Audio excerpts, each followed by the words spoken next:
Mason, Margielas, unreleased color palettes, make them all jealous. You could buy the drip, but the swag so separate. Ponytail poppy, now I sport the fade. Woke up one morning, said it's time for a change. I am one of one, my name is my name. Cartier, cedar core, vintage wood frames. Everything clear when you living in the air. In the pilot on call, press a button and you there. Or your car got a roof, press a button, disappear. On the coupe, like poof, everything I do is rare, but I swear, if you could walk a mile in my shoes, you would stop it. If you could pull the bitches that I pull, you be solid. Manifesting everything I am, I'm a prophet. And when it comes to that bottom line, I want profit. I say get down when I say you get down. I say get down when I say you get down. I say get down when I say.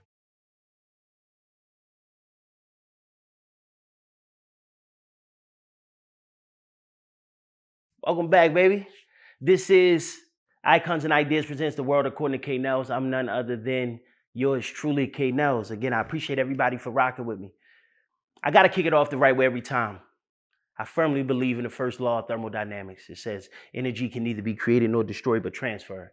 That means if you got good energy, I need it. And if you need good energy, I got it. So we're going to kick it off today talking about, let's get into some film, man. Unless you've been under a rock, you know, Ryan Coogler just came out with Sinners, you know, a movie that he wrote and directed, and it's an ode to, like, as they describe it, like real genre bending, kind of telling the story of blues music and its origins in the Mississippi Delta, tied into a cultural experience for Black Americans through that time frame, coupled with a vampire storyline, coupled with it's multi-layered in many ways. Went to see the movie, definitely checked out the IMAX experience. Before I get into talking about just a general overview, and it's no spoilers, I'm not giving any spoilers, but before I talk about a general overview of my opinion of the movie, I got to give a shout out to Ryan Coogler, got to give a shout out to Michael B. Jordan and their whole team, because the press run that they did for this was nothing short of amazing.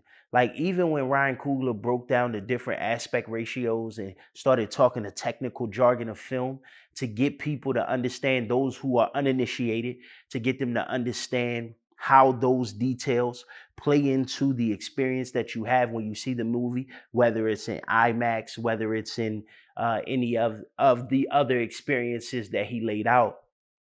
I think that part was extremely dope, because what it did was he was able to put it in very simple terms and explain what can be sophisticated technologies and what can be sophisticated concepts as it pertains to the world of film. He made it palpable to the average person listening. And in doing that, he brought everybody into his world. So now you know the why.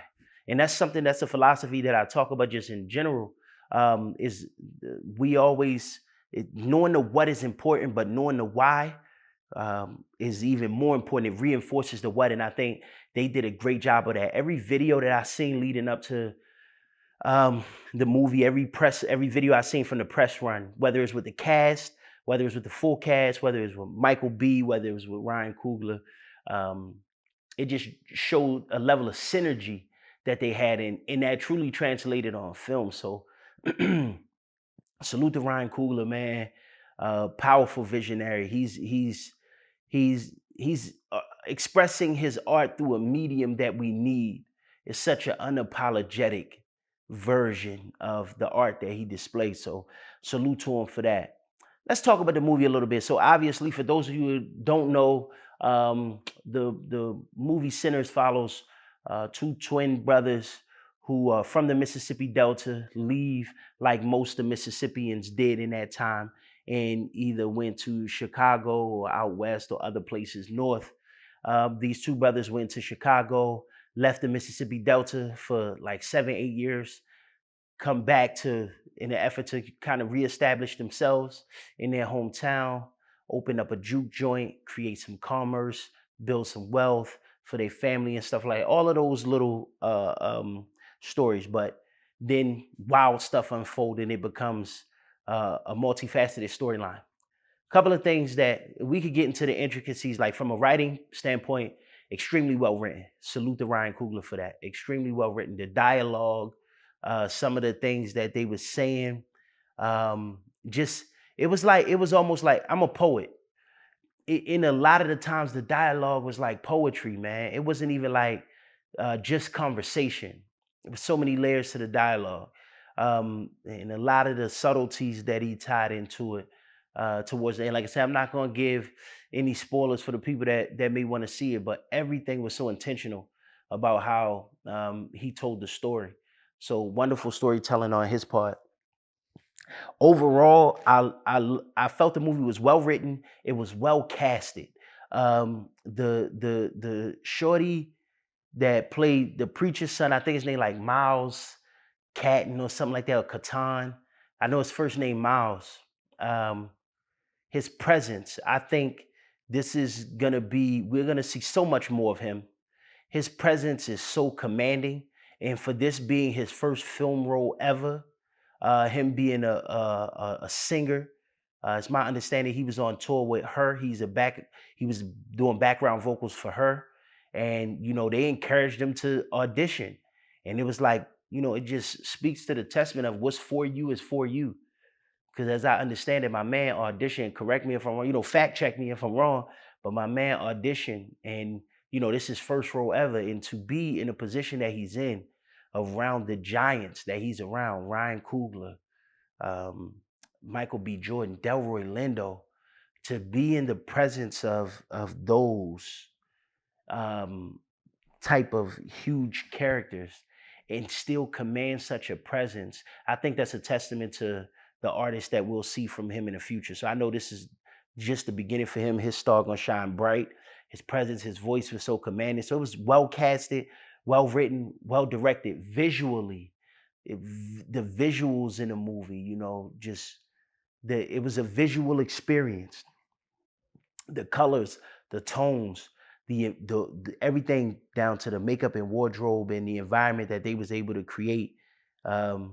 It was such a cinematic environment. So all across the board. Now for me, overall, I've realized that's my objective point of view. Subjectively, I've realized that I probably got to stay away from watching period pieces that's set in that time frame of post-Civil War, antebellum, Reconstruction into the Civil Rights era, just because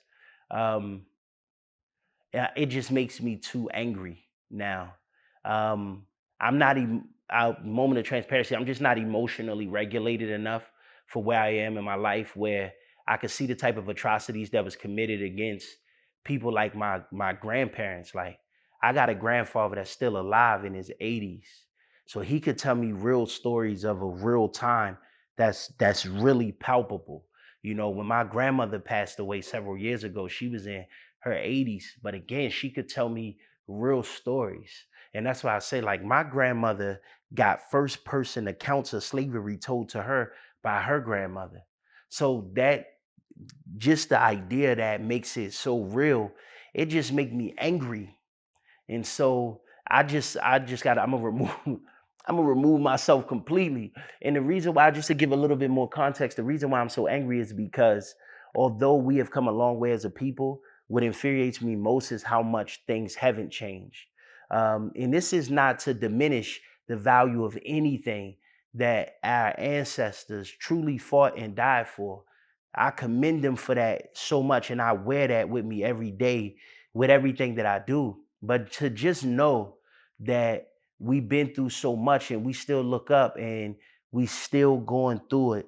And that's what really, I think, makes me angry. And then a lot of times, social media doesn't help either, because, for example, let's talk about the Chinese that was present in the Chinese American culture that was present in the Mississippi Delta. Very real, very accurate depiction. But this is the problem that I had with it. You get on social media and immediately what everybody started doing is romanticizing the accuracy of that interaction. But for me, if I was heated as soon as I seen it, for this reason, because when you look at the history of Black people in this country, every city Whether you're talking about Taylorsville, Georgia, whether you're talking about Black Wall Street in Tulsa, Oklahoma, whether you're talking about the Rosewood area of Florida, no matter, it's literally hundreds of places that I can name. Everywhere that we establish independent Black commerce, independent economics, it was always met with resistance. We've never been able to just operate at a level where the opposition just leave us the fuck alone. So every time we built the infrastructure, we built the schools, we built the hospitals, we built the grocery stores, we built everything that you need as a community to be able to thrive, it's met with resistance. I mean, physical resistance, like murder and death and persecution. Yet you look at the Mississippi Delta, these white folks let these Chinese people operate without fault. They had the stores catered towards white people. They had the stores catered towards Black people, and they allowed these Chinese people to play the middleman.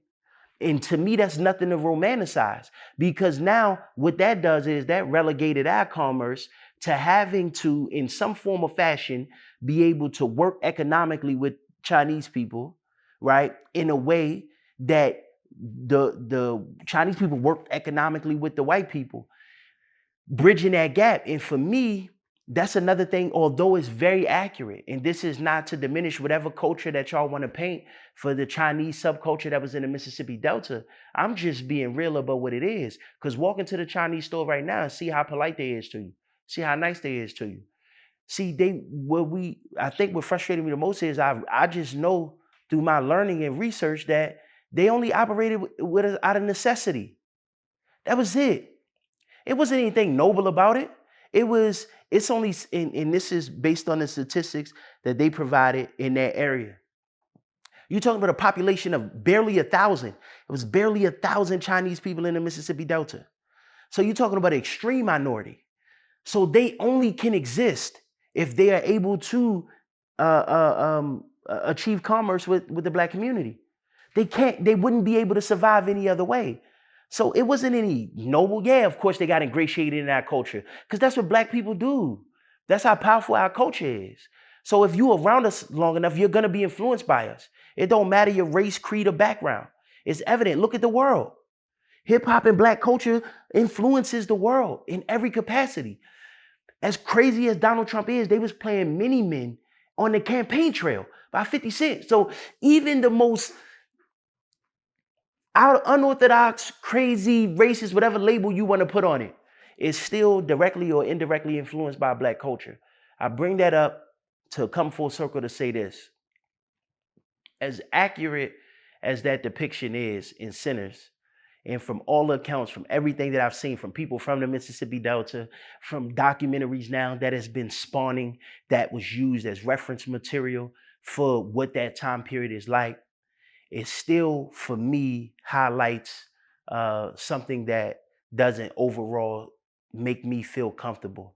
And that's, if you look at those times and you see how they were able to operate, by they, I mean the Chinese culture in the Mississippi Delta, how they was able to operate in Black spaces and white spaces. You fast forward to today and you look at the Korean spot, you look at the Chinese food spot, you look at all of these different spots in our neighborhoods where they still set up shop and they still make money and take their wealth and build their family, and they never do anything to give back to the communities that they build commerce in. That's why it infuriates me. And again, don't misinterpret my passion, don't misinterpret my anger. The reason why it makes me upset, not at them as much as I'm upset at us and my people, because it's like, we got a playbook. We know what this should look like. So fast forward to present day, you still see the same dynamics between foreign subcultures, for lack of a better expression, and the Black American experience. Everybody profits off of the Black American experience, except Black people. And so that's the part that was frustrating for me. Now, I guess the silver lining is, in all of this, is the writer and director of this film, Ryan Coogler, is a Black man who negotiated ownership, who is the antithesis of everything that I just expressed. So that's the beauty of it. That's the silver lining. But we gotta use our history to teach us, not to dwell, not to make us put on this cloak of victimhood, but we need to use our history to know how we need to navigate moving forward.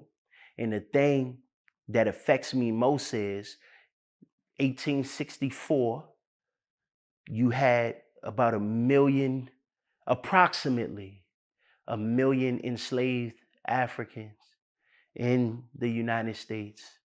Fast forward to present day, and you have approximately a million incarcerated Africans in the United States. So as much as things change, look at how much things are the same. And again, that's another conversation that I will have. I won't peel back all of those layers, but I wanted to use that to provide context to everybody that's listening and tuned in to why I experienced so many emotions while I was watching Sinners. No knock to the movie, phenomenal film, great film, right? But it just had me so emotionally unsettled because every time the reality of what my people experience is present in my face, it just makes me so angry. And so that's something that I'm working on with myself. Nonetheless, great movie. If you haven't seen it, go check out Sinners. I could probably do another 30 minutes just on this movie alone and get into details and spoilers and all of that, but I'm not going to do that. I'm just going to encourage everybody, go see it, go check it out if you can. Continue to watch it over the next couple of weeks because these numbers matter in a climate where movies are going straight to streaming and kind of bypassing the theater release due to how COVID affected and changed the industry. So everybody go check it out. Leave your honest opinions, leave your honest thoughts about it. I would love to dialogue and continue this conversation moving forward. Check that out.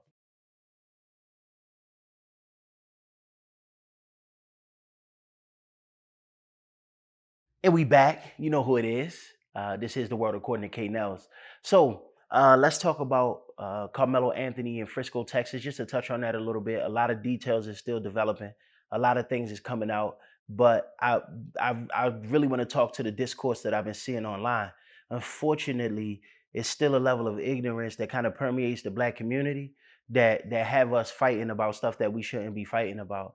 Anybody that's defending the position of these white supremacist organizations and this idea of white quote unquote victimhood through the experience that these families are having, because it's a tragedy on both sides of the spectrum, right, is so lost. I don't even know where to start the conversation with you. So to see Black people apologizing like these, and I'm not even gonna, I can't even refer to them as Black people. These is straight up and down coons, like high level coonery, right? Apologizing on behalf, air quotes, of the Black community to white people is the highest level of coonery I've seen in recent history. And it's so ridiculous. So you have a young man in a stand your ground state that is getting jumped, and in defending himself, it resulted in the death of another teen that was another young man that was in the altercation. Unfortunate all the way around the board, but how the law is interpreted in my understanding is the threat have to be perceived from, in this case, Karmelo Anthony, and then now he's justified in the defense of himself based on how the threat level was perceived. So if he genuinely felt, if he genuinely felt like his life was in danger, then in self-defense, if self-defense results in deadly force, it still falls under the context of the stand your ground. Because if he don't defend himself and it result in his death, then you see the threat was real. So it's a lot of legalese and a lot of language in there that you can go back and forth over the semantics, but I'm gonna keep everything simple. My father raised me this way. If you feel like somebody is threatening you and you can reach out and touch that person, they too close to you. And at that point, you're at liberty to defend yourself. You don't have to wait for them to physically attack you. If their presence is shown to be threatening and they're in a reasonable distance. We call it striking distance. He said, if you could reach out and touch him, that man is way too close to you. At that point, I want you to defend yourself. Now, if he across the room, he across the hall, he on the other side of the street, he could be shouting whatever he want to shout. He could call you whatever he want to call you. He could say whatever he want to say, as long as he do it from over there. Because what my father was trying to teach us in that moment was discipline, right? Don't let somebody's words sway you to the point where you lose control and you're at the mercy of them. So just by that context alone, keeping everything simple, it's enough evidence that's been gathered now that to prove that the twins were the aggressors. So once that part get proven, then that young man was defending himself. And it's right on code for these white people in those places to try to mislead public opinion, right? They trying this in the court of public opinion by creating false narratives. That's right on course with their playbook. What I need us to do is to stand 10 toes down and be more supportive of one another as a community. And a lot of us have been doing that. I don't want to downplay the amount of money that has been raised. Salute to everybody that was a part of that, because we've seen it time and time again. Derek Chauvin, they raised and that was the dude that kneeled down on George Floyd's neck, killed George Floyd. He raised $3 million. The police officer that killed Mike Brown, $2 million. They raised so much money for these people off of the idea of these perceived tragedies. And so now you have, for lack of a better expression, a bit of a, I'm not even going to say that because that's a false narrative. It's not even a role reversal. You got a young man that defended himself, that resulted in the death of another young man. They got to live with the consequences of their actions. His actions cost him his life. If he could do it all over again, I'm sure he wouldn't. But again, these are the tough lessons. This is how you navigate through life. We need to be doing everything we need to do against a racist justice system to protect that young man and his family, because his family dealing with death threats and all of that right now. And it's uncalled for, right? But we know, this is where I'm talking to Black people specifically. We know how the enemy operate. We got to stop acting like we don't know the enemy playbook. They don't do nothing different. It's the same thing over and over again. So they're going to create false narratives. They're going to create lies. They're going to try to sway the court of public opinion.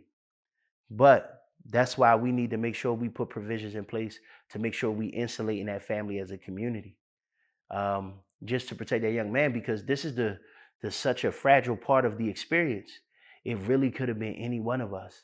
As Black people, it may not be another race of people in this country that's always constantly reminded of their mortality. At any given moment, I could leave my house, and that's the last time. And as a man, as a Black man, I wear that every time I walk out in this world. Every time I go out and try to thrive and do the things I need to do to take care of my family. So anything that we could do collectively as a community to ease that burden of just knowing my mortality is always clear and present danger is always right there. We got to do better to make sure we uplifting one another, and we doing a great job at that. We getting better and better. Don't believe the hype. Don't believe all of the false narratives being created. I'm seeing the Black community galvanized now more than ever. And even though you still see, if you online long enough, you see a bit of the bickering and the infighting between the diaspora, whether it's Caribbean, African, Black American, whatever, right? Don't let that confuse you in the grander scheme of things. When I'm actually, as we say, feeding the soil, I see more of us coming together than I do seeing the little narratives of infighting. So we're going to stay tuned. This is not going to be the last time I talk about the situation with Karmelo Anthony. Again, details is going to unfold, but I just wanted to shed light, and it's extremely imperative that we be on code, because white folk is always on code. Right, wrong, and indifferent. They always moving in unison. They always moving with a single agenda. As Black people, we got to make sure that we on code. We got to make sure that we got each other back. We got to make sure that we insulate ourselves in our communities, and that's going to require us to be active in our communities and our feet touching the soil. Get off social media for a minute, yo. Get out the timeline. Get off the feed, because real world is happening. Life is happening. So You know, definitely sending love and prayers to the family of Carmelo Anthony.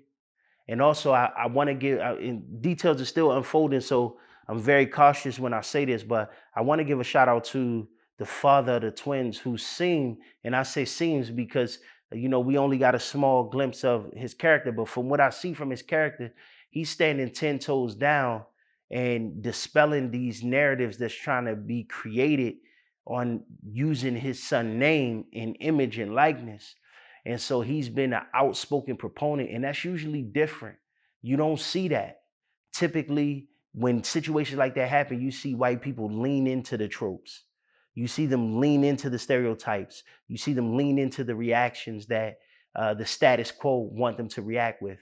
He completely flipped that narrative on his head, and he came out from the jump and was like, yo, stop using my son photo to race bait.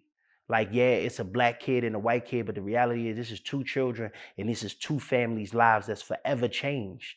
Like all of that other bullshit is just that. So to hear him speak with that clarity, it was a bit refreshing. Again, I'm still cautious about the light that I put him in because you never know someone's true character or motives.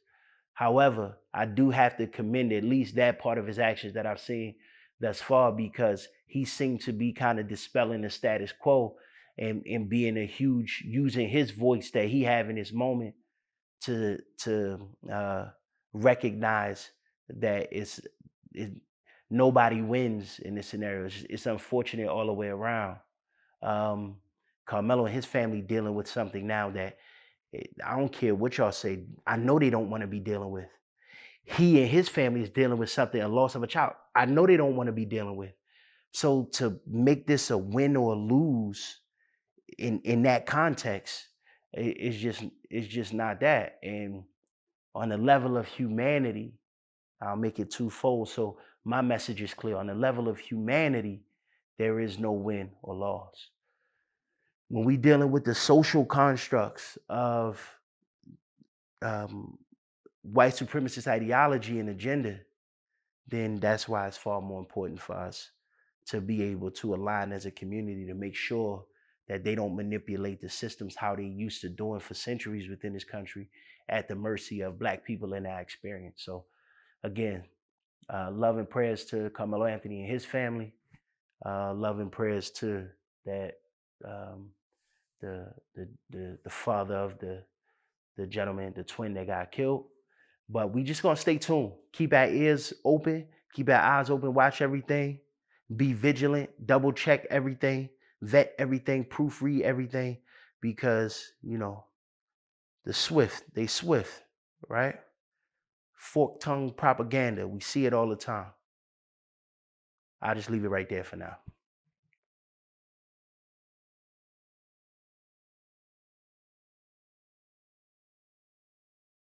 We back at it. This is The World According to Kay Nellz. Let's keep the conversation going. We're gonna lighten it up a little bit. Let's talk about LeBron James. Let's talk about Kevin Gates. I won't spend too much time on it, but I definitely felt it necessary to just chop it up a little bit. So for those who haven't been following, Kevin Gates, if you're familiar with Kevin Gates, you know a lot of his shtick is like outlandish, like commentary and videos and comments. You know, like you never know what to expect from him. He says some of the most outlandish, you know what I mean? If you really love her, you'll let her. Like, relax, Kevin Gates, you doing a lot, bro. You got to chill. You know, if you really love her, you drink her piss. Okay, Kevin Gates, how did we get here? How did we get here? Don't get me to the, you know what I mean? He jumped the battery with his bare hand, speak nothing of this. And then jumped the battery with his bare hands as he talk about it on the play. Kevin Gates, what we doing, man? So, a lot of the times when you have a personality like Kevin Gates, you so used to, he's a habitual line stepper. You know what I mean? You so used to him saying outlandish and off the wall stuff that you don't even really pay attention to it no more. And you don't really take into account how outlandish some of the stuff he say is until it maybe get a reaction. Then you're like, yeah, that's kind of wild. In this case, this was one of those times. So if I'm, again, correct me if I'm wrong, fact check me.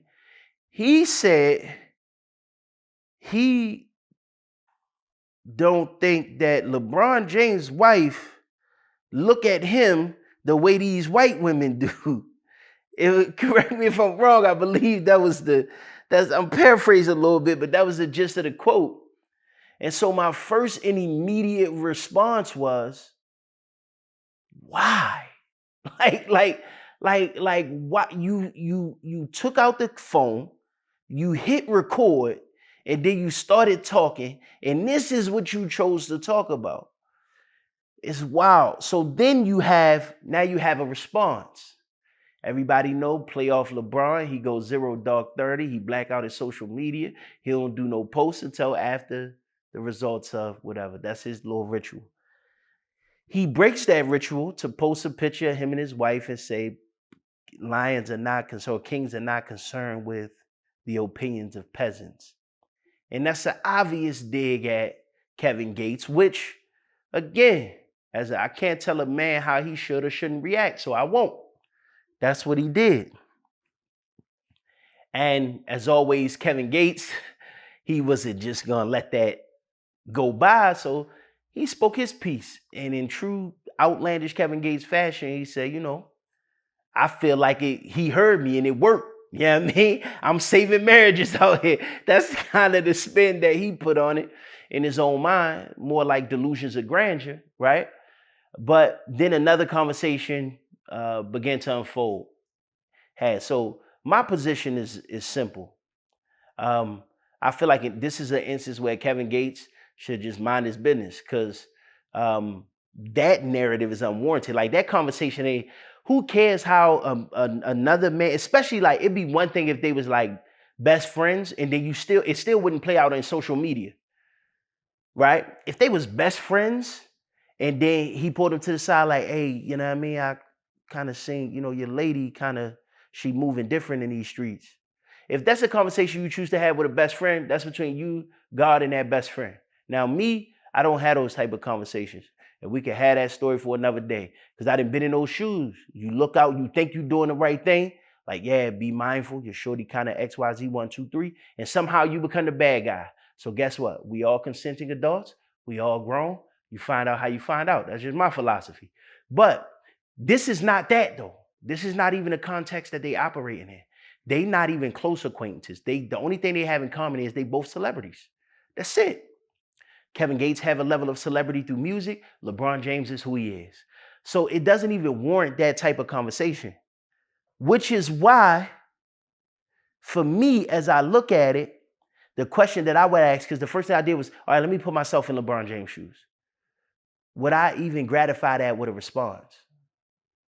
It's so outlandish, it's so left field. People have been talking about me for literally 20 years, 22 years now. I've been in the league 22 years, plus the 2 years, because the talks really started talking in his sophomore year in high school.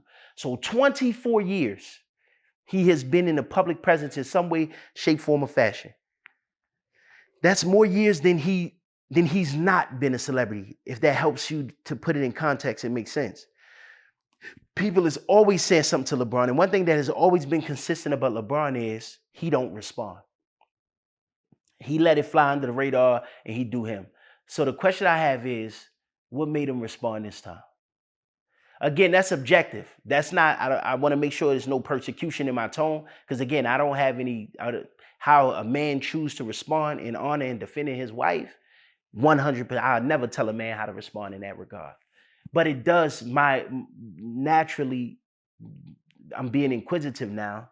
Naturally, my thought is, why respond? It's especially somebody like Kevin Gates. In my opinion, he actually gave validity to Kevin Gates, even if it was just for a moment, by even acknowledging it, because it's so much of the world that don't know who Kevin Gates is, that know who Kevin Gates is now simply because LeBron chose to respond and make that. But again, that was his decision. Then on the flip side to that, naturally social media say, well, LeBron, when Stephen A. Smith was talking about Bronny, LeBron ran down on him. Well, Kevin Gates was courtside at the Laker game, and everybody is now saying, well, why he ain't run down on Kevin Gates, how he ran down on Stephen A. I don't know how to feel about that. So I won't feel anything. Because I truly don't know how to feel about that. Because on one end, I'm going to look at it twofold. I'll be real with y'all. How we learned in the streets is, you know what I mean? If that's the smoke you're going to have, that's the smoke you're going to have. You can't you can't choose to have smoke with the little person and then a big dog on the block violate you the same way or in a similar fashion. I won't say the same way because it's a parental instinct to protect your child. So it's similar, not the exact same, but similar. But the response wasn't the same. So on that level, I'm like, I kind of agree. It's like, nah, I had that same smoke for Kevin Gates, especially now it's layered though. And this is the thing. And this is why I'm mad, because this really only a conversation that black folk be having, that we as black men be having, because it looks like Kevin Gates is antagonizing him a little bit. He's sitting there courtside, right at center court. He got his lady with him, shirt open, jewels on, and it's screaming, see me. That's, again, from my perspective. So now do I follow the same like I already said something. So now I got to say something again. That's why you leave it alone. In my opinion, this is what Kevin Gates wanted. Kevin Gates gonna milk it for more narrative, more conversation. And it's just not that important. But now let's look at it. You LeBron James, you go press him on the sideline. What does that look like now? You need to be focused on a playoff game. You need to be focused on the team. You need to be focused on your job, all of those things. Now you jeopardize a certain level of everything that you have going to be able to, now you contradicting yourself, because you said kings don't concern themselves with peasants. So in many ways, because of how you responded to it, you forced to ignore them. Because now if you respond, it's like, if I'm such a peasant, why do I got your attention right here on the sideline? So again, it's layered, and I really feel bad that this is even a thing, because what do we want to do? We want to see violence? We want to see LeBron James and Kevin Gates fight? Like, really? No, what are we talking about? So why even entertain the nonsense? Kevin Gates should just mind his business and watch his mouth. LeBron James should just keep being LeBron James, keep being successful. But I do see a pattern though. I think at this point in his career, you know how like the old folks, for those of us that's blessed with our grandparents and stuff like that, still living, they got no filter. The older you get, the less you care about opinions or any of that. You just say how I feel. And although obviously LeBron is not in grandfather territory or anything, but he is getting older. And as he matured into a much older man, he seemed to be a little bit more liberated just as a public figure. He's been talking in ways that he wouldn't really talk about in the past. He kind of kept everything basketball and focused, and that's it. He wouldn't respond to the critics or criticism directly. He'd throw his little jabs. But you got to think, for 24 years, he's been operating as a consummate professional. So if he fed up now and he won't respond, shit, that's his right. So again, that's why I say I really don't know how to feel. So I don't feel nothing as it pertains, because it's tough. But at the same time, I got to take an objective look at it and say, you know, just who I am as a black man, that shit's stupid. LeBron don't even entertain the nonsense. Kevin Gates, you should have more awareness as another black man, and you consider yourself to be an enlightened black man. If you're not speaking value to another black man, it's not even worth opening your mouth. Remember, before you give your opinion, it should pass through 3 gates, always. Is it true? Is it necessary? Is it kind? If you can't answer those 3, then it's not worth expressing your opinion. If you can't say yes to those 3 things, then rethink your opinion. And I think this was a prime opportunity for Kevin Gates to say, is what I'm about to say kind? Is it necessary? And is it true? And it seemed to be neither of those 3 things. So now it's like, so, okay, you went ahead and said, is it nefarious intentions now? What's your motive? Or you could say like, yo, Nellz, you reading too deep into it. There's just somebody talking shit on social media about a celebrity just like we all do, which is true. And that's the dangers of the time that we live in now, because the social media landscape is becoming imperceptible from reality. Artificial intelligence and technology and everything else is becoming imperceptible from the real world. So now I gotta say, like I always say, yo, cut off the phone, cut off the devices, go put your feet in some grass, man. Get outside, connect with another human being. But I'm gonna just leave it at that for now. Salute to both of them.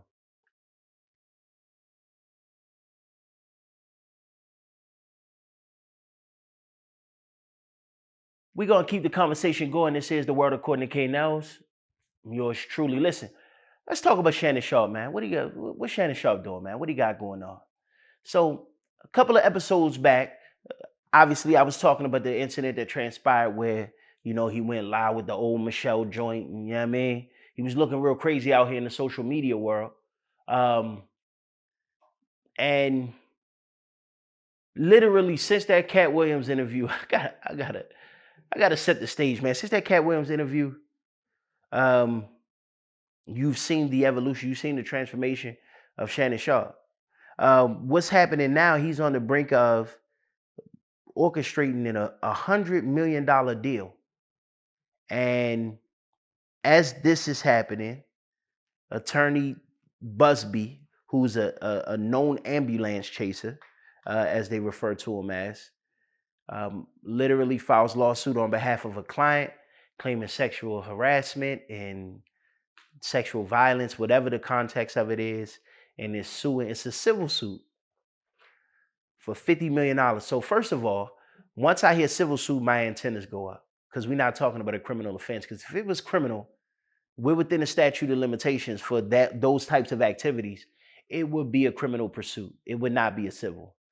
You automatically jump straight to civil lends me to believe that there's probably not any evidence circumstantial enough to be able to create.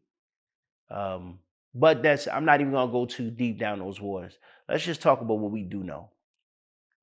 Shannon Sharpe is a 56-year-old black man. You don't got no business messing with a 21-year-old snow bunny under no circumstances. So first and foremost, in the words of the one and only DJ Khaled, congratulations, you played yourself. Start there. On top of that, it seems that you have this, let me collect my thoughts. Let me be clear with what I want to say. I think what we're seeing from Shannon Sharpe is revealing deep character flaws. And again, this is the dangers of being a public figure, because you give people permission to have an opinion about you once you in that space. And a couple of things that I noticed with Shannon Sharpe. What about your existence present day make you feel comfortable enough to want to align with the 21-year-old? And then, all right, let's talk about just straight flesh. Okay, let's talk about sexual discipline. All right, you just want some ass.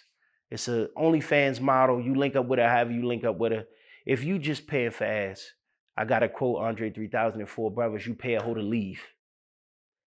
If it's just about the ass, then it needs to be those parameters. If it's just about sex, if it's just about the flesh, then it doesn't need to be any, worlds don't need to crawl. She got you out here looking crazy because she, from what I see, just with the little bit of evidence that we had, she had you lined up from the jump. The recorded calls and stuff like that, that's very intentional. And so you on the brink of something unprecedented for the space that you in. And now, look at what you're dealing with as a result of your lack of discipline, as a result of your lack of awareness. As black men, and especially as successful black men, we have very, very small margins for error. We really can't afford mistakes.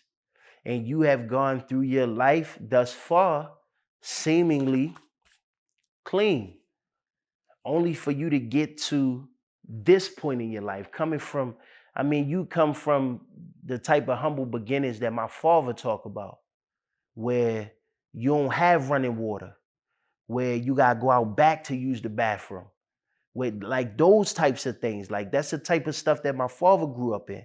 So you come from that generation. You know what that feels like. So for you to and your brother to be able to rise up to where you are, that comes with a level of responsibility. That comes with a level of accountability. And you was out here moving foul. You was out here not moving smart. And really what it boils down to is a power dynamic. We was talking a little bit before we got into this segment about when you really think of, football players versus basketball players. Basketball players have historically been more marketable than football players because basketball players' face are always exposed even when they play in the game, whereas football players wear helmets. So although, again, they take the helmets off and they still people, don't get me wrong, the dynamic is a little different. Now that's changing present day because of social media and how people are able to interact with celebrity. But when you think of the era of sports that Shannon Sharpe come from, he come from that era. So think of this is a Hall of Fame tight end. When he retired, he was leading in most of the tight end stats. Like he was that guy. He's still arguably one of the best tight ends to ever play the game. All that withstanding, he has reached a level of success and notoriety and celebrity through his media ventures and podcasting that he never had as a Hall of Fame player.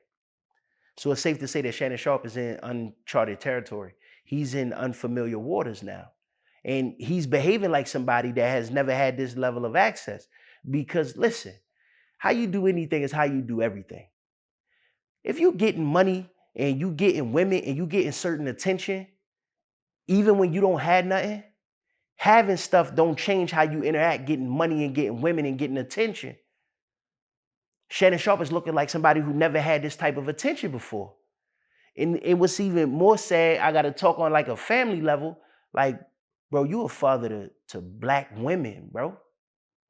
Like, that's why the pathology, it messed with my head so much because it's like, your daughter is older than Shorty. How they got a white stepmother that's younger than them? And again, I know that's not the context of, that's not the public perception of the relationship, but I'm just talking about real family dynamic. You slip up, knock Shorty up. Clearly that's what she was going for.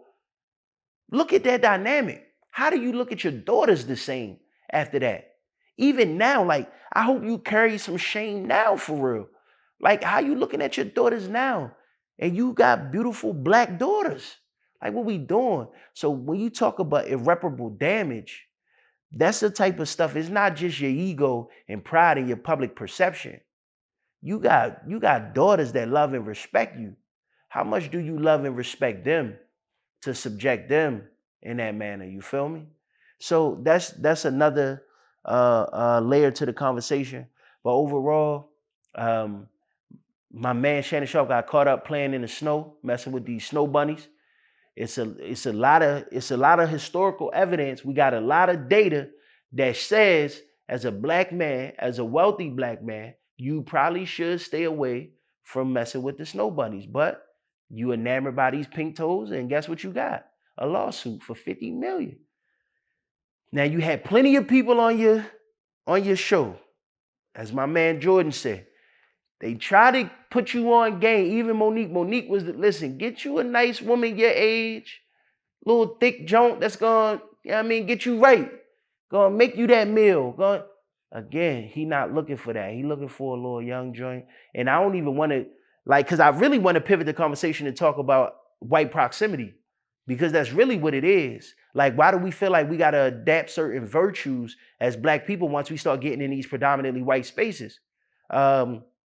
I forgot who was talking about it recently, but it's like the higher you go up, and they're not the only person that I heard, because I heard Will Smith and Jay-Z echo similar sentiments. The higher you go up in this success tier and this wealth tier, the less and less you see people that look like you. So now you operating in these predominantly white spaces, and if you don't have that sense of self, if you don't have that sense of identity, guess what you're going to try to do? You're going to try to assimilate to their cultural norms to make yourself appeal more accessible, more likable to them. And really, it don't matter what you try to show as, you a nigga. Like, that's just what it is.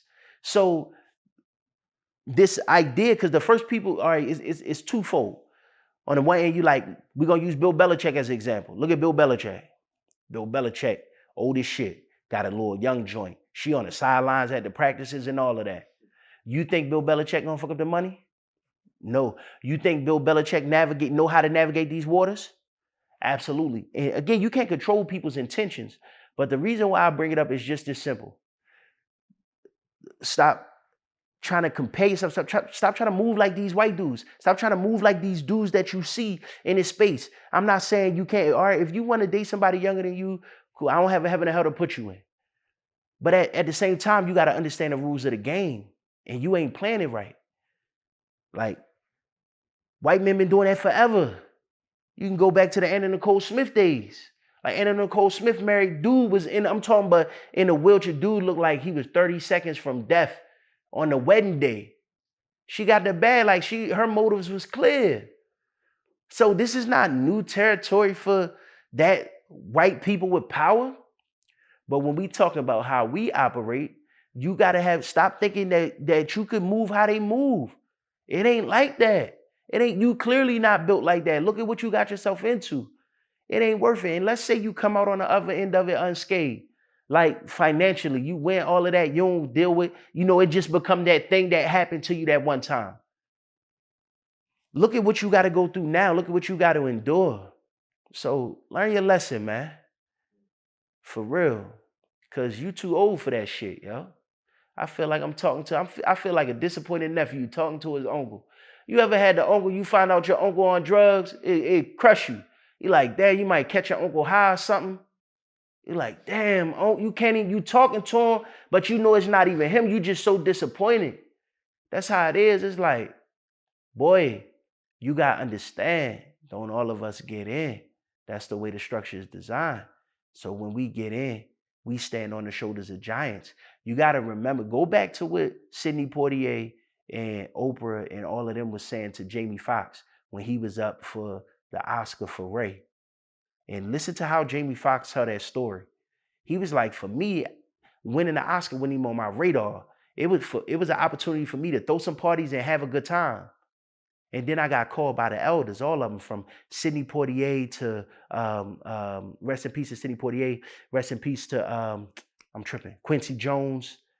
Like all of the elders pulled them in and say, you in new territory now. We got to wrap our arms around you, because it's not about you're no longer a representation of just you. Once you get into certain space, you got to understand, as Black people, we carry a burden. We the only ones like that. Something goes slick, something go wrong with Black people, the whole Black community is castigated. A white person do something, it's an isolated incident. He had mental health issues. They don't categorically paint the picture of an entire race. Asian people, same thing. Hispanic people deal with it more, you know what I mean? The Latino community deal with it similar because they do paint that whole community with a broad brush. So they can relate on that level. But when you look at it, it's so many other communities that don't have to deal with that. As Black people, we have to deal with that. So once you make it to a certain space as a Black man, it's imperative that you understand what you represent. And clearly, Shannon Sharpe, you're not really aligned like that. So you be all right, though. As my man Cameron said on Paid in Full, listen, man. Niggas get lawsuits every day, B. You tough, right? You like snow bunnies, right? you like playing in the snow. You like pink toes, right? You gotta understand what come with that. For real. Stop playing. And from there, my closing thoughts on Shannon Sharpe is nothing. I don't have any expectations because of, expectation is the root of disappointment. So I don't have any expectations on his behavior. But at the same time, I do feel like it's important that all of us as Black men, I know I sound like a broken record, but I told you, I like to speak to my people. I like to speak to Black people, and I live a Black experience. I live as a Black man. So as a Black man, you got to understand the responsibility that come with your actions, yo. As a Black, let me be more specific too, as a Black man with celebrity on mainstream platforms. And Stephen A. Smith, you a coon too, but we already knew that. Stephen A. Smith, you trash, yo. It's so sad.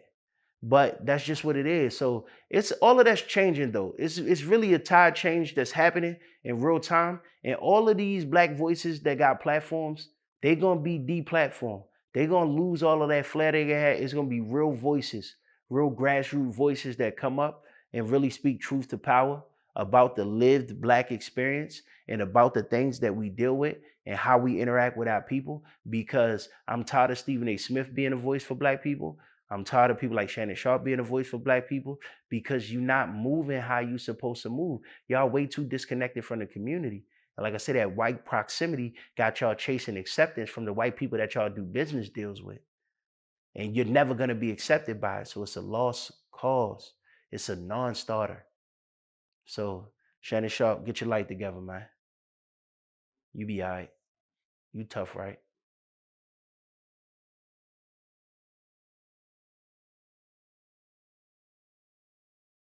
For sure, for sure.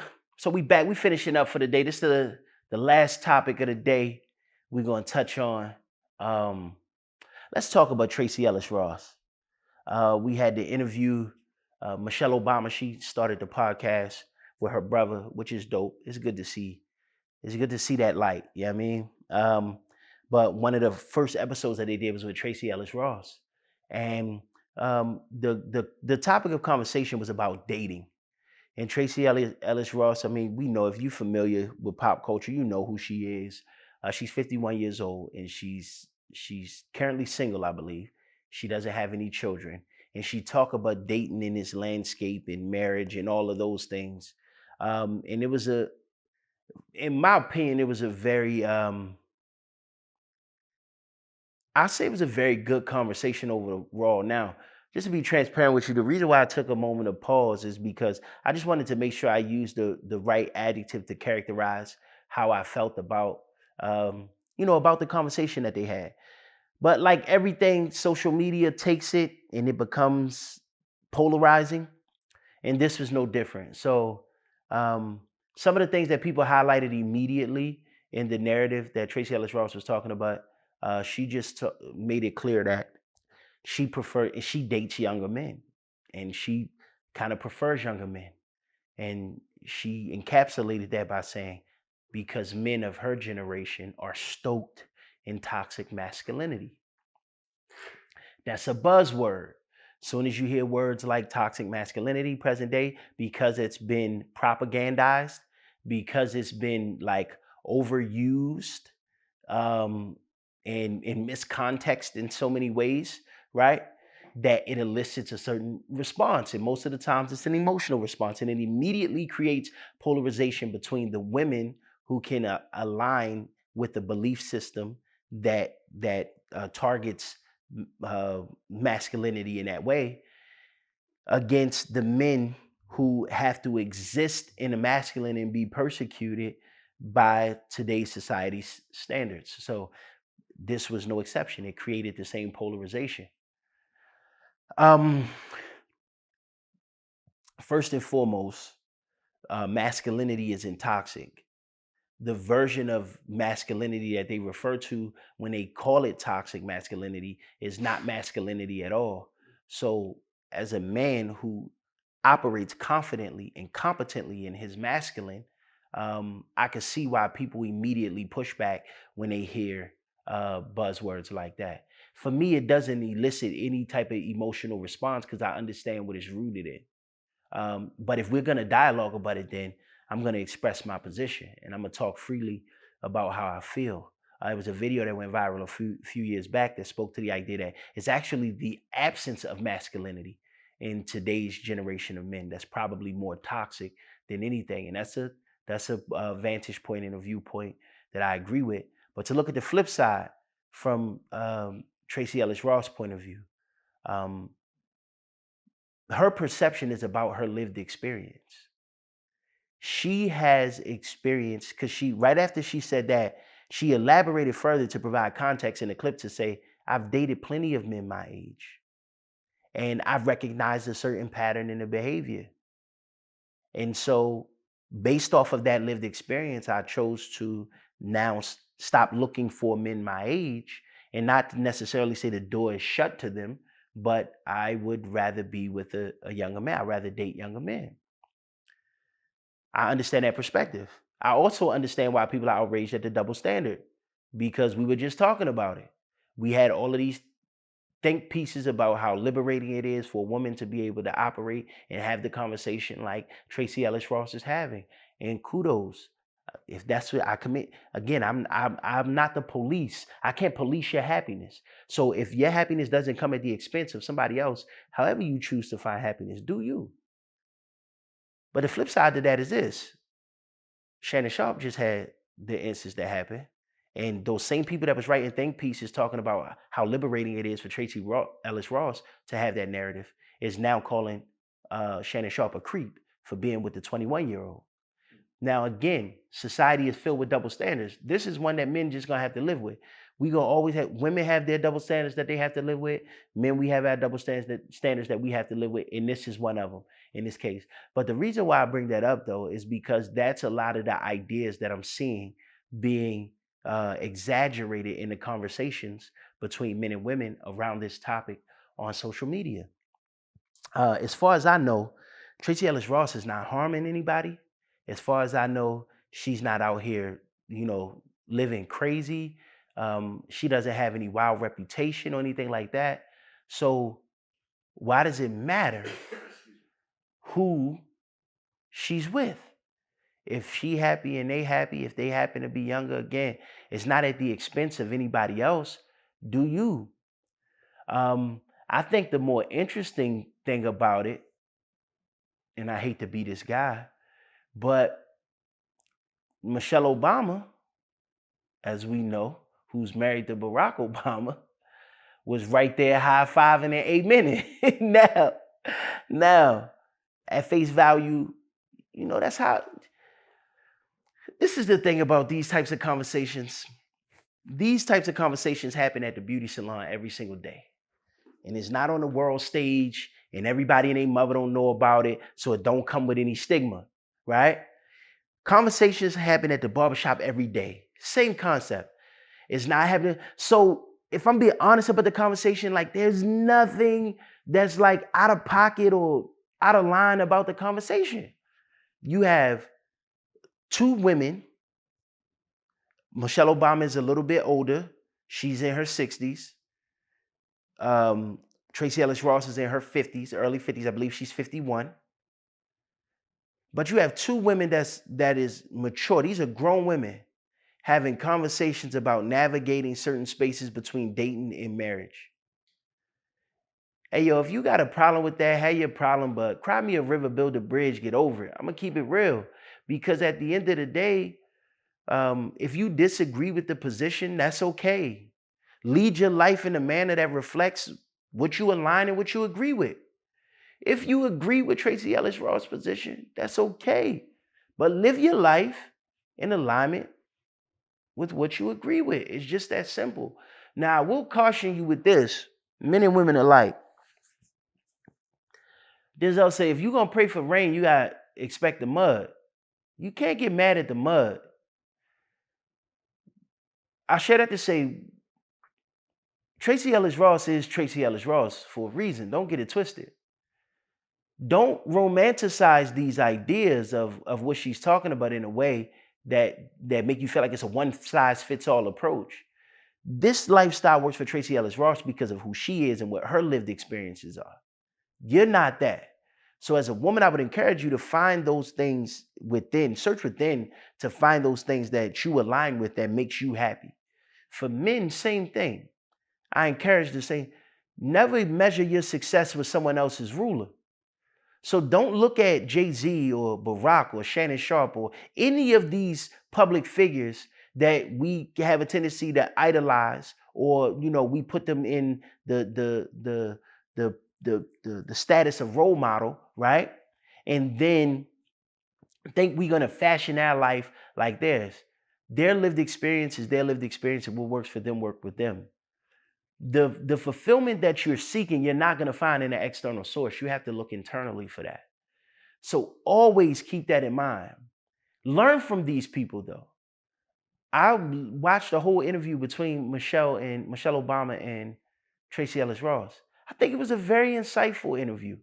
I put it in this context, like if I had a daughter and my daughter was of, that age, 14, 15 years old, maturing into her young womanhood, and she watched that interview, I wouldn't have a problem with it. She wanted to talk about concepts and ideas. I want to promote that type of dialogue and that type of conversation because times are different and everybody experience is different, and having the awareness to be able to navigate this world successfully and it don't come with a playbook is not an easy feat. So in many ways, social media is hyperbolic, so they blow everything up to this thing that is a whole bunch of think pieces and arguments and all of that. It wasn't that deep. Tracee Ellis Ross talked about her experience. She talked about what works for her and what makes her happiness and that wholeness that she found. On the flip side of that, you had the conversation with kind of spilled over to Joe Budden podcast, and Joe Budden podcast was talking about it. And obviously, Melissa Ford, who's in a similar position as Tracee Ellis Ross, could relate in many ways to a lot of the things that she was talking about, and that created polarization on the show. And they was arguing, and the debate got heated, as it do sometimes on a Joe Budden podcast. But I think it was very telling that the next day, Melissa Ford wasn't there. She took a day off from podding. We got to still be able to have these conversations while maintaining the humanity with one another. These are a lot different times for men and women. It seems like there is an intention to divide the perspective of man versus woman, to keep us fighting against one another. So I feel like now it's important for me to highlight the fact that as men and women, especially within the Black community, our alignment is very important. We don't have to agree on everything, but acknowledge the humanity in women. And I say this to men, acknowledge the humanity in women. Don't ever strip the dignity and humanity from a woman, because a woman is 100% your greatest ally and greatest asset as a Black man. That's why it's important that you align with the right woman. And this is both for intimate relationships and platonic relationships. Like in general, it's good to have feminine energy present around you that you can talk to, that you can lean on, that you can get insight from, because that's the divine feminine to nurture who we are as men. So men, I encourage y'all to definitely be more open to having insightful dialogue with women. On the flip side, women, I encourage you to understand how to speak life to the men that's in your life. Oftentimes, women don't understand the power of their tongue. And so it's very important that if we're going to build symbiosis with one another, and that's necessary because the divine feminine needs the masculine and vice versa. So if we're going to really build that symbiosis, understand the power in who you are as a woman to be able to nurture and cultivate those ideas of a man. Again, that's both romantically and platonically. No matter the context of your friendship, I feel like it's very important that we find commonality, that we find common ground between one another. And so when you look at this conversation, it shouldn't have created this much polarization. And you got your usual players, like I seen Corey Holcomb. He's as expected. He's tearing a hole into Tracee Ross. Yeah, I mean, he because that's his brand, so he's gonna stay true to that. But there's so many other commentaries that I've seen on it, and I just like when I went to actually watch the interview, I was like, this can't be the interview that they were talking about. Because when you get past the clickbait, when you get past the emotions of her saying men of her age is stoked in toxic masculinity, and you listen to try to understand the perspective, it was an insightful conversation. And I feel like we have to be able and to be willing as men and women to be honest with one another in an effort to grow and build. Because this is what I know to be true, regardless. Societies is built of communities. Communities is built of families. And families is built on the cohesion and the connection between the masculine and the feminine. If you don't have that symbiosis between man and woman, if the man and woman is broken, the family is broken. If the family is broken, the community is broken. If the community is broken, the society is broken. So because I'm such a huge proponent and cheerleader for Black society, I understand the root cause. And when you start peeling back those layers, I can't continue to bicker and go back and forth with you about conversations like this. As a woman, I want to build bridges. We're not putting up walls. So if you haven't seen the interview, check it out. It's on Michelle Obama's YouTube channel. It's on her new podcast. Her and Tracee Ellis Ross came out about a week ago. They was talking about dating. Again, very insightful conversation. I appreciate y'all for rocking with me. I know it's been a little minute, but I'm gonna be back at y'all more frequently. Like I said, I got a lot of great things coming up, a lot of collaborations. I got a lot of friends that I rock with that's gonna be voices. You're not just gonna see me no more. You're gonna start seeing more and more people in my circle of influence come, add their valuable perspective and talking points and things like that. As always, remember what I say. I firmly believe in the first law of thermodynamics. Energy is neither created nor destroyed, but transferred. That means if you got good energy, I need it. And if you need good energy, I got it. Always be a thermostat, not a thermometer. In every room you walk into, you can make a decision to be a thermostat instead of a thermometer. A thermometer can only tell you the temperature of the room. Thermostat can change the temperature. In every room we walk in, we master the room. This is Icons and Ideas Presents the World according to Kay Nellz. I am yours truly, Kay Nellz. As always, it's been a pleasure. Stay tuned. Follow me on all my socials. Kay Nellz, that's Kaynellz. I got to give a shout out to my man Jordan DeBow for holding me down as he always do. Shout out for everybody that support what I'm going on. Stay tuned for the music. And we're going to keep rocking, man. As always, thank you. In a Mason, Margielas, unreleased color palettes, make them all jealous. You could buy the drip, but the swag so separate. Ponytail poppy, now I sport the fade. Woke up one morning, said it's time for a change. I am one of one, my name is my name. Cartier, cedar core, vintage wood frames.